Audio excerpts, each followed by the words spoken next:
Welcome to the deep dive. Great to be here. Today, we're diving headfirst into two really core ideas in digital security. Authentication and authorization. Exactly. They sound similar, maybe get used interchangeably sometimes. Oh, all the time. And that confusion can be a real problem. Right. So our goal today is basically to clear that up, make it really obvious what the difference is. Understand the who gets in and then the what they can actually do. Precisely. We're using some great material from IdentitySecurity.net as our guide here, looking at their authentication versus authorization breakdown. Yeah, it's a vital distinction. Getting this wrong isn't just, a word mix-up. It genuinely impacts security. In everything from your bank app to big company systems. Absolutely. So by the end of this deep dive, you should have a really solid handle on both concepts. We'll use plenty of examples. Okay, let's start with the basics then, the definitions. Good idea. So first up, authentication. Authn, for short. Mm-hmm. This is all about verifying identity, making sure you are who you say you are. It answers that question. Who are you? Think of it like showing your ID card. Right. And then comes the second piece, authorization, or auth-z. Yes, and this is different.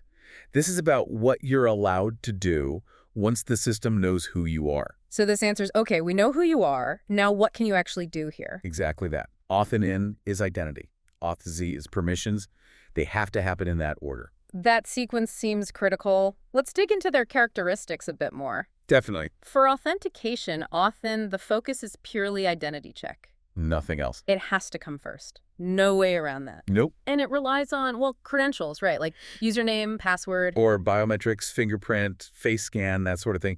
Even a code from your phone. And the only result, if it works, is, okay, identity confirmed, you're verified. That's it. Doors open, basically. Then authorization, auth-z, steps in. Its focus is totally different. Completely. It's about access control. What doors inside can you open? And it absolutely follows authentication. Has to. You can't get permissions if you don't know who you're giving them to. Makes sense. And this part relies on things like roles, specific permissions, maybe policies. Exactly. Are you an admin? Mm-hmm. A standard user? A viewer? Those kinds of rules. And the outcome here is either, yes, you can access this file, or no, you can't perform that action. Precisely. Grant or deny. It's like your analogy earlier, show your ID at the building entrance. That's authn. Right. Then they check if your specific employee badge lets you into the server room or just the cafeteria, that second check. That's auth-z. Okay, that really clarifies the flow. Let's make it even more concrete with some everyday examples. Perfect. For authentication, think about things you do constantly. User login, obviously. The classic username and password. Or multi-factor authentication, MFA. That extra code from your phone or app. Yep, that's just strengthening the authn part. Yeah. Making the who harder to fake. So common examples would be logging into your Gmail account, Mm-hmm. unlocking your phone with your face or fingerprint, Yep, authn again. or maybe signing into your work network using single sign-on, SSO. All confirming identity. Then, once you're in, authorization takes over, like role-based access control, RBAC. Yeah, that's huge. That's why, say, an administrator can add new users, but a regular team member probably can't. Their roles authorize different actions. Or even more specific, like fine-grained permissions. Right, like in a shared document. Maybe you can only view it. But your colleague can edit it. Exactly. Same document, different authorization levels based on who you are or maybe what group you're in. Other examples, like only HR folks being allowed to see salary data. Classic authorization case. Sensitive data, restricted access. Or maybe limiting API access for external developers, making it read-only. Yep. Or only letting system admins delete user accounts. Powerful actions need strict authorization. These examples really show the difference between just getting in the door and what you can actually do once inside. It separates the who from the what they can do very clearly. Okay, let's peek under the hood a bit.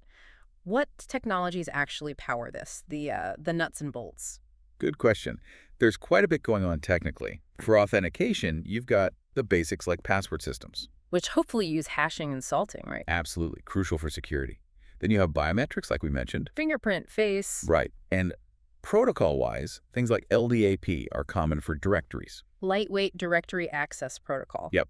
And in bigger setups, you see Kerberos or SAML for things like single sign-on. SAML is security assertion markup language, often used for federated identity. Exactly. Allowing you to log in once and access multiple related systems. Okay, and on the authorization side, what determines the what you can do, Well, you have the models first, RBAC, role-based, which we mentioned. ABAC, attribute-based access control, which is more flexible, uses more context. Attributes about the user, the resource, the environment. Right. And PBAC, policy-based, Yeah. tool-wise, things like web tokens, particularly JWTs. JSON Web Tokens? Yeah, they're really important. They often carry your roles or permissions inside the token itself after you authenticate.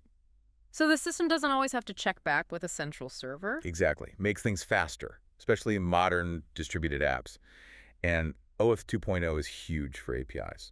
Defining scopes, like what data an application is allowed to access on your behalf. Precisely.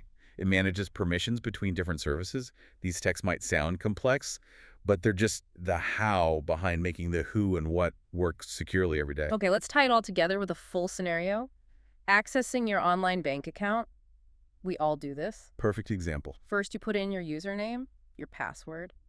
Maybe you get that text message code for MFA. That's all authentication. You're proving to the bank, yes, it's really me, showing your digital ID. Right. Then once you're logged in, the system checks your account type, your status. And that's authorization. Can I just view my balance? Am I allowed to transfer funds? What's my transfer limit? Can I apply for a loan? Exactly.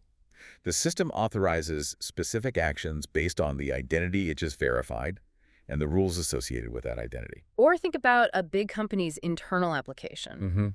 An enterprise system. Employees log in, maybe using their standard company username and password, perhaps via SSO. That's authentication. Yeah. They've proven they're a legitimate employee. They're inside the main gate. Then the application itself figures out what they can see and do. Right. Based on their department, maybe. Yeah. Sales team sees the sales dashboard and CRM access. HR gets access to employee records, but not sales data. And maybe engineers get access to certain development tools or code repositories, but not HR data. That's authorization, tailoring the experience and access based on role and need to know.